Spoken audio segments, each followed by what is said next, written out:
दिनांक 29 जानेवारी रोजी खडी भरून भरधाव टिप्परने स्कूटीला धडक दिली।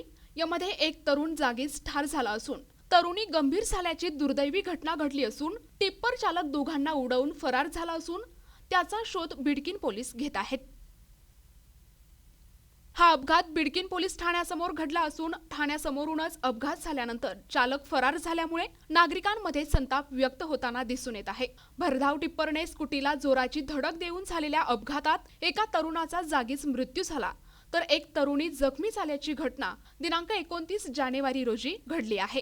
निलजगाव फाट्याकडून MIDC कडे भरधाव वेगात जात असताना बिडकीनकडे येत असलेल्या स्कूटीला टिप्परने जोरदार धडक दिल्यामुळे हा अपघात घडला आहे। अपघातात सोहम विष्णू जाधव याचा जागीच मृत्यू झालाय। सोहमला जखमी अवस्थेत उपचारासाठी बिडकीन ग्रामीण रुग्णालयात दाखल केले असता डॉक्टर निकिता जोंधळे यांनी तपासून मृत घोषित केले।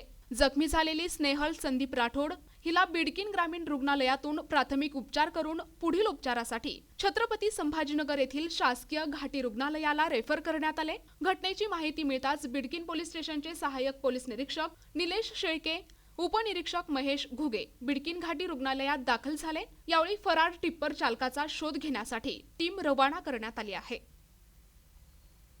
प्रतिनिधी अलीम शेख, NTV न्यूज मराठी, छत्रपती संभाजीनगर।